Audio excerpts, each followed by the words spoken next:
Hi everyone, welcome to golden pedagogy by UV. हमारा instruction का माध्यम रहेगा इंग्लिश, जिससे ज़्यादा से ज़्यादा लोगों को समझ आए और वो बेनिफिट ले पाएँ। गोल्डन पेडागॉजी नाम इसलिए क्योंकि हमने कोशिश करी है कि कंटेंट को इंटरेस्टिंग बनाया जाए और साथ ही प्रिसाइज वे में बिना कंटेंट और क्वालिटी को कॉम्प्रोमाइज़ करे ऐसे वे में प्रेजेंट किया जाए जिससे लर्निंग इंजॉयबल और इंटरेस्टिंग बन जाए। फ्रेंड्स, कंटेंट बनाने में बहुत मेहनत और टाइम लगता है, इसलिए अगर आप लोगों को अच्छा लगे और फ़ायदा हो तो आप सब्सक्राइब ज़रूर करिए और बेल आइकॉन प्रेस करिए। यही आपकी तरफ से एक एक्नॉलेजमेंट और हेल्प होगी। साथ ही सब्सक्राइब करने से आप अपडेटेड तो रहेंगे ही, बल्कि आपके इस गेस्चर से हमें और कंटेंट बनाने के लिए मोटिवेशन मिलेगा और साथ ही हम आने वाले समय में और भी बहुत कुछ कर पाएंगे, जैसे कि give Awez, live sessions, counselling, study tips etcetera. तो गाइस, ध्यान रहे कि आप हमारे इसी ओरिजिनल चैनल से जुड़े रहें इवन पास होने के बाद भी, जिससे कि हमारी golden pedagogy by UV family members आगे भी साथ मिलकर कुछ कर सकें। गाइस, एक स्टडी टिप ये है कि जब भी बीच में एडवर्टाइजमेंट आए तो आप उसे चलने दें और मन में रिवाइज करें कि अभी तक हमने क्या डिस्कस किया है। ये एक ब्रेक का काम तो करेगा ही आपके लिए, और हमें भी इससे फ्री कंटेंट बनाते रहने के लिए मोटिवेशन और सपोर्ट मिलेगी। So guys, let's get started. Subject है यूपी रेवेन्यू कोड 2006 और टॉपिक है collection of land revenue. Guys, ये बहुत ही इंपॉर्टेंट क्वेश्चंस हैं। इसमें लेंदी क्वेश्चंस भी आ जाता है, शॉर्ट क्वेश्चंस भी आ जाते हैं, तो इस टॉपिक को आप ध्यान से समझिए। और let's straight away jump over to the topic, collection of land revenue. Revenue is the main source of income for state government. Revenue जो है वो बेसिकली मेन आय का सोर्स है, स्रोत है स्टेट गवर्नमेंट के लिए। रेवेन्यू जो है वो बेसिकली कलेक्ट कैसे कैसे होता है। 1 जुलाई से 15 अगस्त के बीच 50% लैंड रेवेन्यू कलेक्ट किया जाता है, और 15 अगस्त से 1 मई के बीच में या till end of agricultural year बाकी का जो बचा हुआ 50% है वो कलेक्ट किया जाता है। तहसीलदार और कलेक्टर जो हैं ये बेसिकली सोलली रिस्पॉन्सिबल हैं लैंड रेवेन्यू कनेक्ट करने के लिए और रिकवरी के लिए। In every tehsil collection amins are duly appointed as recovery agent, और जो कलेक्शन अमीन हैं ये ड्यूली अपॉइंटेड होते हैं हर तहसील में as recovery agent under section 166 of the code, and they are duty bound to recover from bhumidhars, और ये ड्यूटी बाउंड होते हैं कि भूमिदर से लैंड रेवेन्यू कलेक्ट करें। State government may collect land revenue through its staff or grant theka to body of individuals or may entrust collection to its agency. State government जो है वो लैंड रेवेन्यू अपने स्टाफ के थ्रू भी collect कर सकती है, या ठेके पे किसी बॉडी ऑफ इंडिविजुअल्स को, मतलब एक कंपनी टाइप या एक इंडिविजुअल्स मिलके अगर रिकवरी का काम करते हैं उनको भी ठेका दे सकती है कि भाई आप हमारे बिहाफ पे कलेक्ट करिए, या वो अपनी ही किसी एजेंसी को कलेक्शन के लिए ये काम दे सकती है, सौंप सकती है। Bhumidhar who fails to deposit the same defaulter, भूमिधर जो बेसिकली नहीं जमा कर पाता तो उसको डिफ़ॉल्टर घोषित किया जाता है अंडर सेक्शन 167। अब रेट ऑफ डिमांड क्या होती है, ये बहुत इंपॉर्टेंट है, ये भी कई बार इसके ऊपर अलग से क्वेश्चन आ जाता है। When land revenue becomes due, it is duty of tehsildar to serve a notice of demand mentioning amount of arrear and said notice is called rate of demand। जब लैंड रेवेन्यू ड्यू हो जाता है तो basically तहसीलदार की duty है वो notice of demand सर्व करे, जिसमें कि एरियर का अमाउंट कितना बकाया राशि है वो लिखा जाए, और उस नोटिस को बेसिकली जो तहसीलदार देता है उसको रेट ऑफ डिमांड बोलते हैं। वो it shall not be issued to defaulter unless and until it becomes due and notice of demand in format RC 36 has already been serve through tehsildar. Rate of demand कब issue होगी, वो तब तक issue नहीं होगी जब तक बेसिकली वो अमाउंट ड्यू नहीं हो जाती, और दूसरा या रेट ऑफ डिमांड ड्यू नहीं हो जाती, और उससे पहले रेट ऑफ डिमांड से पहले RC 36 में ऑलरेडी एक नोटिस सर्व किया जाना चाहिए तहसीलदार के द्वारा। If notice of demand could not be delivered personally, it is to be served upon a major member of the family or his agent, and if none available, then to be pasted at the conspicuous place in front of house door। Basically अगर notice of demand जो है वो उस जो defaulter है उसको personally, मतलब उसको नहीं दे दिया जा सकता, या दिया वो एब्सेंट होता है बेसिकली, तो ऐसे में जो उसकी फैमिली का कोई मेजर मेंबर है उसको या उसके एजेंट को, और अगर दोनों ही अवेलेबल नहीं है, मेजर मेंबर भी नहीं है, एजेंट भी नहीं है, तो ऐसे में एक प्रोमिनेंट जगह पे एक बाहर बेसिकली जो कंपाउंड वॉल है या वहाँ डोर पे ऐसी जगह पे वो नोटिस की कॉपी चिपका दी जाती है। When it becomes impossible that rate of demand could not be served, then seeking prior approval of collector it shall be serve through registered post. अगर जहाँ की ये लगता है कि भाई रेट ऑफ डिमांड सर्व करना इम्पॉसिबल हो रहा है, तो ऐसे में कलेक्टर के थ्रू, कलेक्टर की अप्रूवल के बाद रजिस्टर्ड पोस्ट से भी रेट ऑफ डिमांड भेजी जा सकती है। If the defaulter is one or more and land was in their custody, then a single copy of citation is sufficient and gata numbers shall be mentioned in writ of demand against whom due has been made. अगर basically defaulter जो है वो एक या एक से ज़्यादा है और जो लैंड है वो उन सब की कस्टडी में है, तो सिंगल कॉपी जो नोटिस है, साइटेशन है, उसकी सिंगल कॉपी एनफ है। और उसमें बेसिकली अलग अलग गाटा नंबर कि भाई ये इसकी ज़मीन है, उसमें से ये उसकी है, वो लिख दिया जाएगा रेट ऑफ डिमांड में, अलग अलग गाटा नंबर, और उसके अगेंस्ट कि किसके नाम पर ये चीज़ ड्यू है वो सब एक ही सिंगल साइटेशन में मेंशन कर दिया जाएगा। अब आ जाते हैं बहुत ही इंपॉर्टेंट इसके टॉपिक पे कि भाई रिकवरी का प्रोसेस क्या है, what is the process of recovery. इसमें बेसिकली देखा जाए तो 7 मोड ऑफ रिकवरी जो हैं इसमें मेंशन्ड है। पहला है arrest and detention, section 171। Guys अगर आप कोशिश करके सेक्शंस इसके याद रख सकते हैं तो याद करिए, इससे आप बेटर स्कोर कर पाएंगे। तो अंडरस्टैंड करते हैं कि अरेस्ट एंड डिटेंशन क्या है। ये बेसिकली असिस्टेंट कलेक्टर 1 द्वारा इशू किया जाएगा और ये सर्व किया जाएगा बाय प्रोसेस सर्वर या कलेक्शन अमीन। डिफ़ॉल्टर जो है वो 15 दिन से ज़्यादा लॉकअप में नहीं डिटेन किया जा सकता।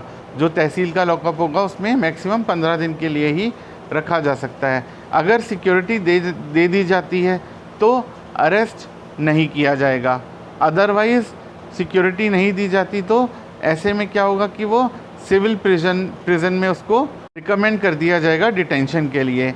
और बेसिकली जो बच्चे होंगे, अलाउंसेस होंगे, वो अंडर सेक्शन 57 CPC वो रिकवर करे जाएंगे उस पर्सन से।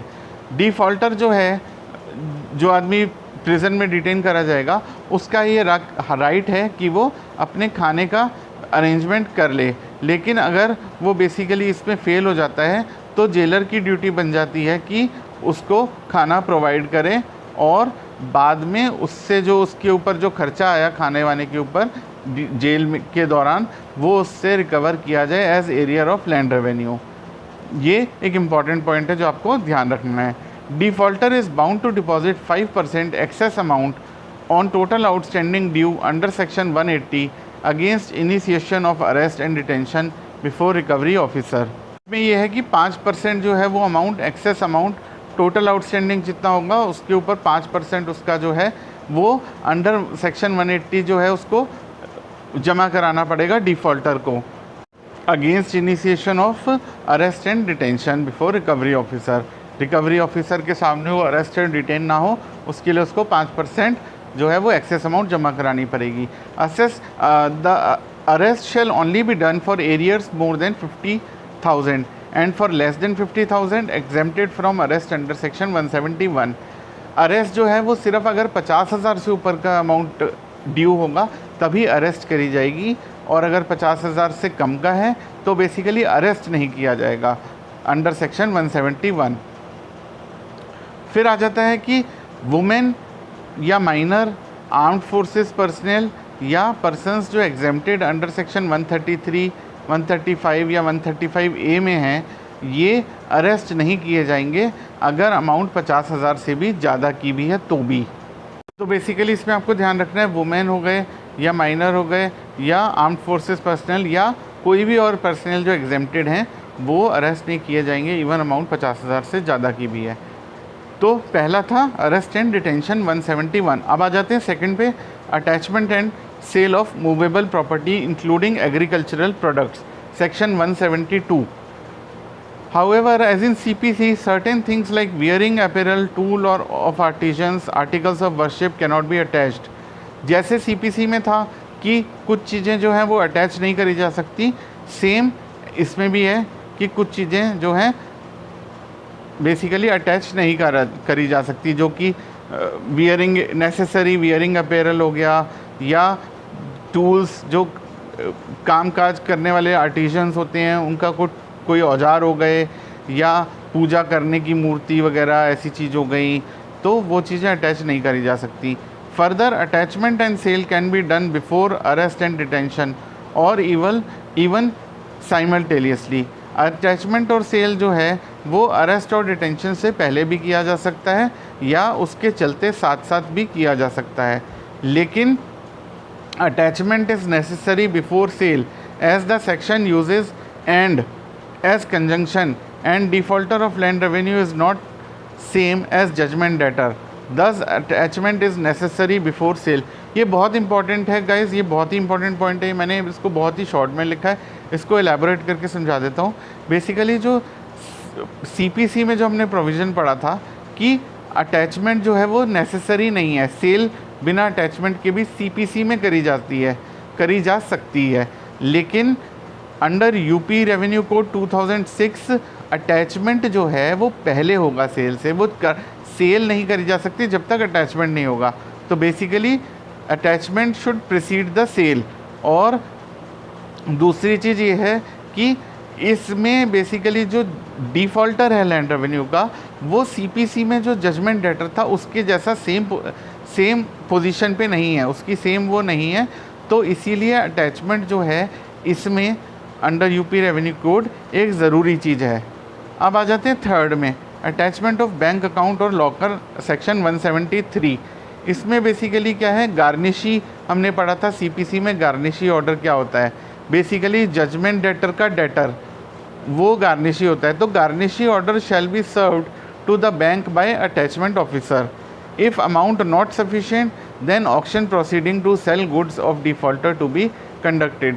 कि बैंक को बेसिकली अटैचमेंट ऑफिसर जो है वो गार्निशी ऑर्डर उसको फर्निश करेगा, और अगर अकाउंट में उतनी अमाउंट नहीं है तो ऑक्शन जो भी उसके लॉकर में या चीज़ें हैं रखी हुई, तो उसका ऑक्शन की प्रोसीडिंग करी जाएगी उसके गुड्स को सेल करने की। फिर चौथा आ जाता है attachment of land on which due, section 174। ये क्या है, जिस लैंड पे ड्यू है उसका अटैचमेंट करना, ये सेक्शन 174 है। इसको मैंने पॉइंट को एलैबोरेट नहीं किया क्योंकि एलैबोरेट करने की इसमें ज़रूरत नहीं है, आप अपने आप से इसको एलैबोरेट कर सकते हैं कि भाई चौथे नंबर पे वो आती है जो लैंड बेसिकली जिसके ऊपर ड्यू है वो अटैच करी जा सकती है। तो ये सारा हम पढ़ के आ रहे हैं, दोबारा से रिमाइंड कराता हूँ, ये प्रोसेस ऑफ रिकवरी है, या ये रिकवरी कैसे कैसे कहाँ से रिकवरी करी जा सकती है। पांचवा पॉइंट इसमें आ जाता है लीज या sale of land on which due, section 175 176। तो पांचवा पॉइंट है कि उसको लीज पे दे दे लैंड, सर मतलब अगर कोई डिफ़ॉल्टर है तो उसकी लैंड को लीज पे दे दिया जाए या उसको बेच दिया जाए, ये कहता है सेक्शन 175 176। इसको भी आप अपने आप से एलैबोरेट कर सकते हैं। फिर आ जाता है attachment and sale of other removable property of defaulter, section 177। अभी तक हम बात कर रहे थे अटैचमेंट या सेल या लीज की जिस प्रॉपर्टी पे डिफ़ॉल्ट या जिस प्रॉपर्टी पे ड्यू है लैंड रेवेन्यू। अब आ जाता है अगर उन सब चीज़ों से भी नहीं मिलती तो और कोई जो उसकी मूवेबल प्रॉपर्टी है डिफ़ॉल्टर की, वो भी अटैच या सेल करी जा सकती है। फिर सातवां पॉइंट आ जाता है appointment of receiver of any property movable or immovable of the defaulter, section 178। ये आ जाता है कि किसी भी मूवेबल या इमूवेबल प्रॉपर्टी जो डिफ़ॉल्टर की है उसके ऊपर रिसीवर उसमें अपॉइंट कर देना। तो इसमें एलैबोरेट थोड़ा सा ही करते हैं, कलेक्टर में अपॉइंट रिमूव रिसीवर, कलेक्टर के पास पावर है वो रिसीवर को अपॉइंट कर दे या रिमूव कर सके। Collector being head of district is liable to recover land revenue and some alternative procedures have been discussed. Collector जो है बेसिकली डिस्ट्रिक्ट का, वो उसकी ये जिम्मेदारी होती है कि वो बेसिकली लैंड रेवेन्यू कलेक्ट करे। और बेसिकली ये जो हमने अलग अलग प्रोसीजर अभी देखे ये सारे हमने डिस्कस करें, ये अल्टरनेटिव प्रोसीजर्स उसके पास अवेलेबल हैं। If bhumidhar expires his legal representatives shall be liable to pay land revenue to the extent of his share of property of deceased. अगर भूमिधर जो है वो मर जाता है और अगर उसकी ज़मीन पे कोई लैंड रेवेन्यू बकाया है तो उसके जो लीगल रिप्रेजेंटेटिव्स हैं उनको to the extent of their share, मतलब जितना उनका हिस्सेदारी है उस ज़मीन में, उतना उसके हिसाब से प्रोपोर्शनेटली वो लैंड रेवेन्यू देना पड़ेगा। Further in case of arrest and detention, हाँ फर्दर इसमें है कि further in case of arrest and detention the expenses incurred by tehsildar he is entitled to recover the same including collection charges and cost। Basically arrest and detention में जो खर्चा तहसीलदार के द्वारा खर्चा किया गया है वो सारा वो भी तहसीलदार बेसिकली एंटाइटल्ड है वो रिकवर करने का, उस सब कलेक्शन चार्जेस को और जो खर्चा हुआ है कॉस्ट हुआ है उसके साथ। It shall be 10% of outstanding dues and if sale is done before then charges cannot be recovered. ये बहुत इंपॉर्टेंट पॉइंट है कि बेसिकली वो जो अरेस्ट एंड इसके डिटेंशन के चार्जेस होंगे वो 10% टोटल आउटस्टैंडिंग ड्यू होगा उसका 10% होंगे, लेकिन अगर सेल जो है वो अरेस्ट और डिटेंशन से पहले कर दी गई है तो ऐसे में वो चार्जेस जो है वो रिकवर नहीं करे जा सकते तहसीलदार द्वारा। फिर है not necessary that process must be adopted in order given and also one or more processes में बी अडॉप्टेड साइमल्टेनियसली। बहुत इंपॉर्टेंट पॉइंट है ये, जो हमने 1 से 7 तक प्रोसेस पढ़े वो बेसिकली ज़रूरी नहीं है इसी ऑर्डर में हो, वो किसी भी ऑर्डर में कोई भी चीज़ पहले जो तहसीलदार को अप्रोप्रिएट लगे वो पहले तहसीलदार की पावर है वो कर सकता है, या कोई भी 1 या 2 प्रोसेस साथ में भी कर सकता है दोनों। तो ये तहसीलदार की बेसिकली डिस्क्रिशन या depending upon the circumstances of the case उसके ऊपर निर्भर करता है। फिर आ जाता है attachment of immovable property and sale, section 182। तो बेसिकली इसमें क्या है, collector has the power to attach under section 174 and let out on lease for maximum of 10 years। However he shall not sell the residential building and upper tenant land adjacent to such building. At the time of attachment he shall adopt procedure under order 21 rule 54 CPC। Pursuant to such order, collector shall prohibit defaulter not to alienate or transfer property by any way। इसमें basically क्या बोल रहा है ये कि collector को power है under section 174 या अटैच या लेट आउट कर सकता है लैंड को for a maximum period of 10 years। हमने पॉइंट नंबर 4 में पढ़ा था, ये बेसिकली उसी का थोड़ा सा एक्सप्लेनेशन है। तो के टाइम वो बेसिकली प्रोसीजर अडॉप्ट करेगा कौन सा, जो ऑर्डर 21 रूल 54 CPC में मेंशन्ड है। और बेसिकली एक बार ये ऑर्डर निकल गया कलेक्टर द्वारा तो डिफ़ॉल्टर जो है लैंड का वो प्रोहिबिटेड होगा कि वो उस ज़मीन को किसी और को गिफ्ट या बेच नहीं सकता या ट्रांसफ़र नहीं कर सकता किसी भी वे में। फिर आ जाता है प्रोक्लेमेशन ऑर्डर अंडर सेक्शन 184। तो सेक्शन 184 के अंडर प्रोक्लेमेशन ऑर्डर ये जो है ये बेसिकली पेश किया जाएगा कॉन्स्पिक्यूअस प्लेस पे, और लोकल रेसिडेंट्स जो होंगे वो उनको भी इंटीमेट या उनको इन्फॉर्म करा जाएगा नगाड़े बजा के या बीट ऑफ ड्रम से। प्रोक्लेमेशन ऑर्डर क्या क्या उसमें होगा, उसमें बेसिकली प्रोक्लेमेशन ऑर्डर किस चीज़ का, कि भाई ये जो लैंड है ये अब अटैचमेंट हो रही है और ये लीज़ पे दी जाएगी, ये जो ऑर्डर है इससे रिलेटेड।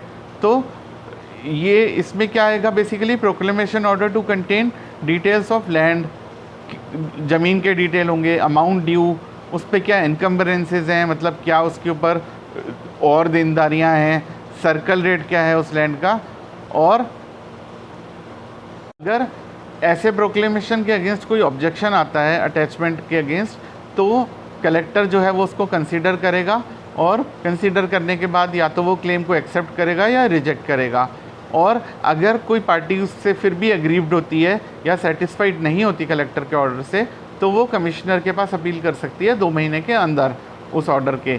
और अगर कोई अपील फाइल नहीं करी जाती तो कलेक्टर का जो ऑर्डर है वो फाइनल मान लिया जाता है। अब आ जाता है sale of land when and by whom and deposit of purchase money, section 186 and 189।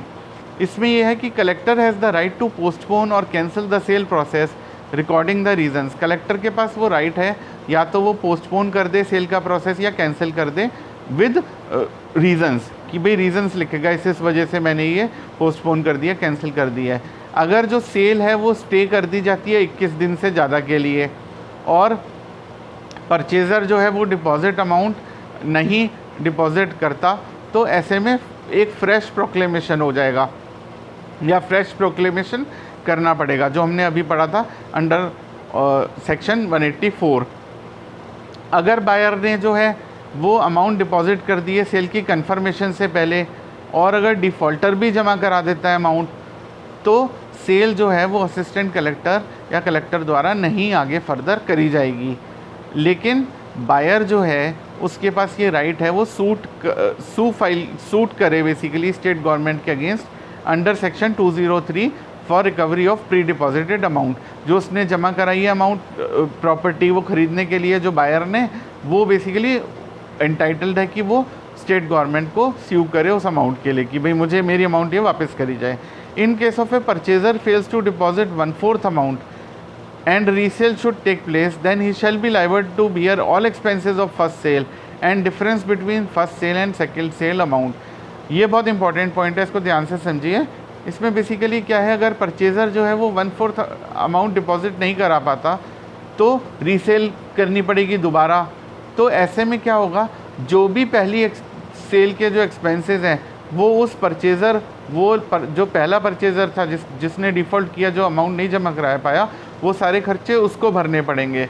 और अगर फर्स्ट सेल और सेकंड सेल के बीच में भी कोई डिफरेंस रहा, सपोज़ करो फर्स्ट सेल ज़्यादा अमाउंट की हुई, सेकंड सेल कम अमाउंट की हो पाई, तो वो भी जो डिफरेंस होगा वो भी जो पहला डिफ़ॉल्टर परचेज़र है उसको भरनी पड़ेगी।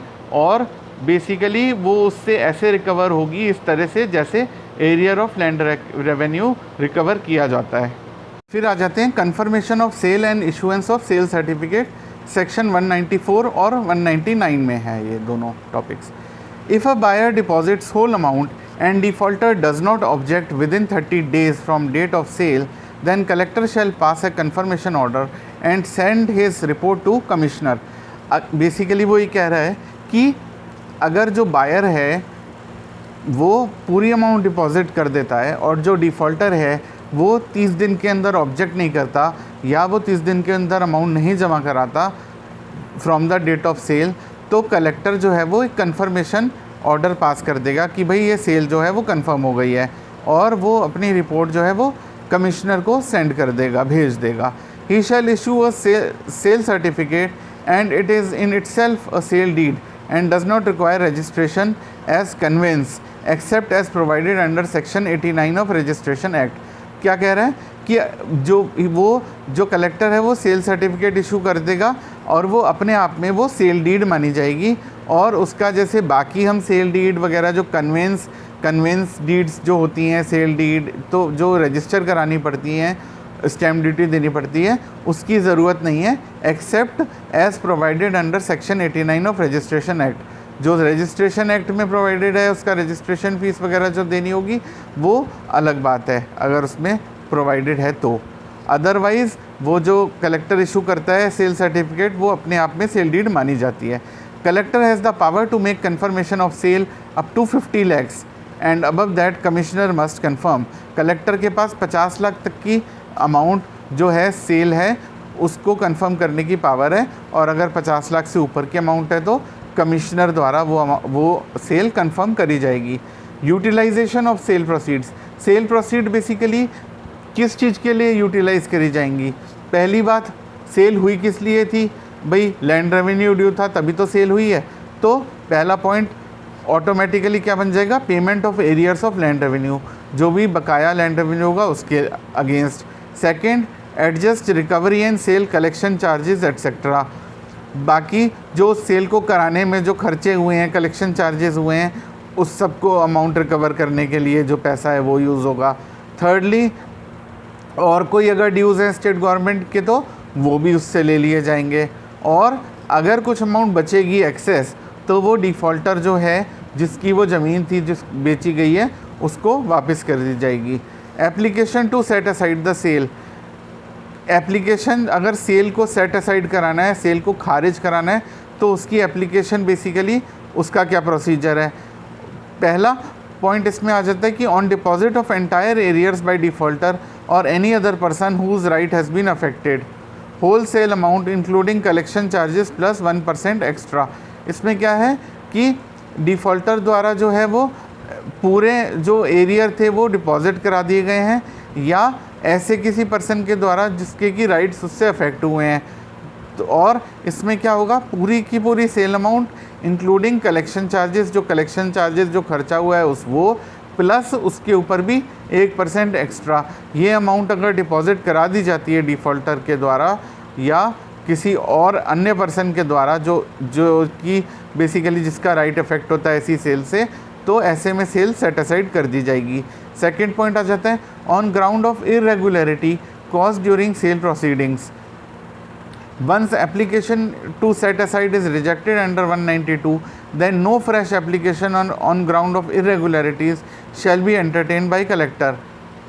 ये कह रहा है कि बेसिकली अगर कोई सेल प्रोसीडिंग के द्वारा कोई इरेगुलरिटी हुई है, सेल प्रॉपर तरीके से कंडक्ट नहीं हुई है, तो एप्लीकेशन जो है वो ऐसे में इरेगुलरिटीज़ के बेसिस पर वो फ्रेश एप्लीकेशन दे दीजिएगी। लेकिन अगर कोई एप्लीकेशन ऑलरेडी 192 के अंदर सेट असाइड करने के लिए दे दी है, तो कोई fresh application on ground of irregularities वो एंटरटेन नहीं करी जाएगी कलेक्टर द्वारा। सेक्शन 193 जो है वो डील करता है एप्लीकेशन बिफोर द कमिश्नर। ये था 192 में एप्लीकेशन बिफोर कलेक्टर और 193 में है बिफोर कमिश्नर। अगर कमिश्नर सेट असाइड कर देता है सेल बेसिकली, तो ऑब्वियस सी बात है कि ऑपोजिट पार्टी जो है वो फिर अनॉय फील करेगी या वो एग्रीड फील करेगी। तो ऐसे में उस पार्टी के पास राइट है कि वो बोर्ड ऑफ रेवेन्यू के सामने वो रिवीजन के लिए एप्लीकेशन दे सके। इनायत अली वर्सेस यूपी केस जो हुआ है, इसके बाद से ये क्या हुआ बेसिकली चेंजेस, सेक्शन 286 जो है वो अमेंड कर दिया गया है। एंड अब पोजीशन ये है कि bhumidhar with non transferable right BNTR की होल्डिंग जो है वो सेल नहीं करी जा सकती फॉर मिसलेनियस ड्यूज़। अगर लैंड रेवेन्यू का पार्ट कोई और ड्यूज़ हैं तो ऐसे में वो उसकी लैंड BNTR की लैंड को सेल नहीं किया जा सकता। ये पोजीशन है इनायत अली वर्सेस यूपी में निकल के आई थी, या ये चीज़ ये इस्टेब्लिश किया गया था। क्यों और बहुत से हमें पता है कि बहुत से जो अमाउंट है मिसलेनियस ड्यूज़ वो भी एज हम arrear of land revenue recover करती है गवर्नमेंट। तो बेसिकली ना अब क्या है, अब पोजीशन क्या है, इस केस के बाद स्टेट गवर्नमेंट को लगा कि भाई ये तो गड़बड़ हो जाएगी अगर हम ऐसे में BNTR की लैंड को नहीं सेल कर सकते। तो यूपी लेजिस्लेशन ने बेसिकली ये जो डिसीजन है ये ओवर रूल कर दिया। और एक चीज़ इस पर ध्यान रखने वाली ये है कि however BNTR can still not be sold in execution of a decree for the other debt of the tenure holder as it is not saleable. अगर bhumidhar with non transferable right का कोई और बकाया है, कोई और देनदारी है एक्सेप्ट लैंड रेवेन्यू, तो वो ज़मीन ऐसे में नहीं सेल करी जा सकती, क्योंकि बेसिकली जो टेन्योर जो BNTR है उसका जो वो नॉन सेलेबल बेसिकली राइट है। तो ऐसे इसको समअप कर देते हैं कि इस केस की जजमेंट के बाद ये हो गया कि भाई BNTR की होल्डिंग मिसलेनियस ड्यूज़ के लिए सेल नहीं करी जा सकती। यूपी लेजिस्लेचर ने इसको ओवर रूल कर दिया और वो अभी करंट पोजीशन है। और लेकिन एक चीज़ ध्यान रखने वाली ये है कि और कोई अगर देनदारी है BNTR की तो वो एक्सेप्ट लैंड रेवेन्यू, तो वो ऐसे में उसकी ज़मीन जो है वो सेल नहीं करी जा सकती। तो गाइज़ ये यहाँ पे हमारा ये टॉपिक ख़त्म हो गया और ये बहुत ही इंपॉर्टेंट टॉपिक है कलेक्शन ऑफ लैंड रेवेन्यू। जैसा कि मैंने पहले ही बताया था, इसमें से काफ़ी लेंदी क्वेश्चन भी आ सकता है, शॉर्ट क्वेश्चंस भी आ सकते हैं, तो आप इसको दोबारा ध्यान से समझिए। आपको ये सारे पॉइंट्स अगर मन में रहेंगे तो आप इसको अच्छे से एलैबोरेट करके और अच्छे से लिख पाएंगे। Thank you.